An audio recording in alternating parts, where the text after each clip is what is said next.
Oke, baik. Perkenalkan, nama saya Muhammad Fajri Hadi. Di sini saya akan menjelaskan paper saya pengaruh corak Islam dalam Kesultanan Buton pada masa perlawanan terhadap kolonialisme dan imperialisme Belanda di Nusantara.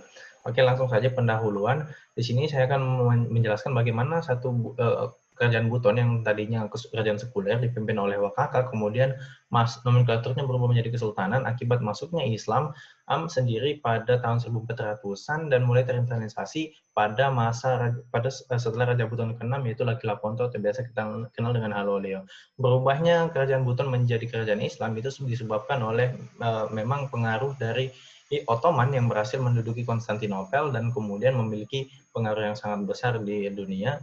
Mungkin hampir sama seperti Amerika hari ini, dia mempengaruhi hampir berbagai sektor, budaya, sosial, dan lain sebagainya. Dan kemudian itu yang membuat berbagai kerajaan di Nusantara masuk Islam, salah satunya adalah Buton.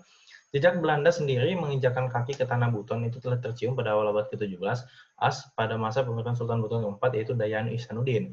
Pada awalnya memang Belanda ingin melakukan perdagangan, menjalin persahabatan dagang, namun memang lambat laun Belanda ingin menghegemoni perdagangan di kawasan tersebut yang akhirnya menimbulkan perlawanan.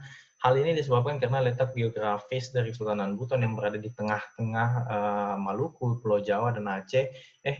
Bisa kita katakan bahwasannya Buton adalah salah satu jalur dagang yang sangat efektif. Nah, meskipun demikian, Buton sendiri itu tidak pernah dijajah secara langsung oleh pemerintah kolonial Belanda yang kala itu memiliki pengaruh yang sangat kuat. Itu adalah satu keunikan dari Kesultanan Buton.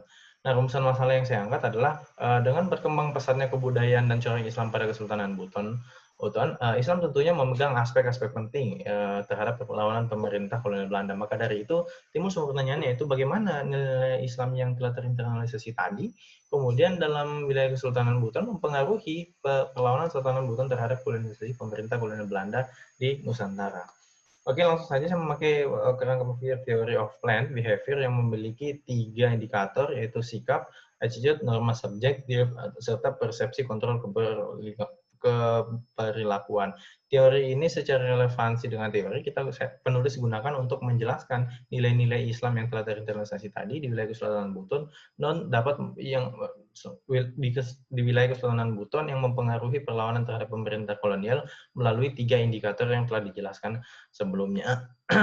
Teori ini secara definisi merupakan sebuah kerangka berpikir konseptual yang bertujuan untuk menjelaskan determinan perilaku tertentu. Ini adalah kerangka konseptual dari teori tersebut, bagaimana attitude, subjective norm, perceived behavioral control itu mempengaruhi niat, dan niat tadi kemudian mempengaruhi perilaku seseorang. Nah, hasil temuan dalam paper kali ini, yang pertama, indikator pertama adalah sikap atau attitude. Secara umum, sikap itu adalah perasaan terhadap suatu objek yang disukai atau tidak disukai. Dalam indikator ini, perlawanan Kesultanan Buton yang menganut kuat nilai-nilai Islam dipengaruhi memang oleh sikap Islam itu sendiri terhadap penjajahan, di mana Islam sendiri memang sangat menentang keras berbagai bentuk penindasan yang kemudian sejalan dengan karakter dari wilayah Kesultanan Buton yang juga menentang penindasan dari pemerintah kolonial Belanda. Yang kedua ada Konstitusi Martabat 7 Kesultanan Buton. Ini merupakan tasyawuf Islam ya, yang merupakan juga undang-undang dasar dari Kesultanan Buton. Buton yang mengatur persoalan etika kerajaan seperti raja yang zalim dan lain-lain itu diatur di dalam Konstitusi Martabat 7 itu seperti apa. Nah, penyebaran pendidikan Islam yang begitu kuat juga merupakan salah satu pengaruh Islam sebenarnya, pengaruh yang mempengaruhi perlawanan masyarakat Buton. Sebab nilai-nilai Islam tadi yang menolak penindasan penjajahan itu mempengaruhi masyarakat Buton untuk ikut andil dalam menolak atau menentang pemerintah kolonial Belanda. Nah, indikator kedua itu norma subjektif yang merupakan keyakinan satu individu mengenai harapan orang-orang di sekitarnya yang berpengaruh. Oh, dalam hal ini kami anggap sebagai orang-orang di wilayah kesultanan. Nah, penolakan wilayah kerajaan terhadap pemerintah kolonial Belanda tadi memang sangat mempengaruhi masyarakat di Kesultanan Buton. Sebab memang masyarakat di wilayah kesultanan itu sangat bergantung dengan sikap dari kesultanan. Ketika kesultanan menolak menentang adanya pemerintah kolonial Belanda, maka sebagian besar memang masyarakat juga menentang adanya pemerintah kolonial Belanda. Nah, indikator ketiga yaitu persepsi kontrol keperilakuan atau perceived behavior control. Nah, indikator ini sendiri adalah tentang pengembangan perasaan dari kemampuan diri, self efficiency suatu individu dalam melakukan suatu perilaku.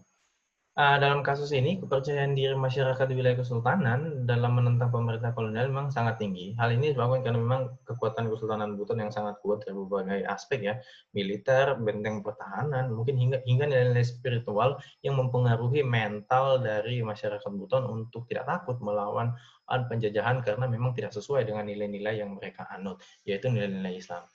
Nah, ketiga indikator tadi memang membentuk satu niat, yang niat tadi itu mungkin akan membentuk satu yang akan membentuk satu perilaku penentangan dari masyarakat terhadap pemerintah kolonial Belanda. Nah, bentuk-bentuk perilaku perlawanan tadi itu memang terjadi tidak dalam waktu yang bersamaan, namun dalam waktu yang berbeda-beda, tergantung pasang surut hubungan POC Buton serta sultan-sultan yang memimpin. Seperti Sultan Himayatuddin pada tahun 1751 sampai 1752, Laodeboha Sultan Muhammad Asikin pada tahun 1911. Oke, di sini saya membacakan kesimpulan dari paper saya. Terinternalisasinya nilai-nilai Islam dalam wilayah Kesultanan Buton setidaknya telah mempengaruhi berbagai hal dalam perlawanan terhadap pemerintah kolonial Belanda. Penolakan Islam terhadap segala bentuk penindasan yang dianut oleh Kesultanan Buton dan disebarkan melalui pendidikan membuat masyarakat di Kesultanan Buton juga turut andil dalam menolak adanya pemerintah kolonial Belanda.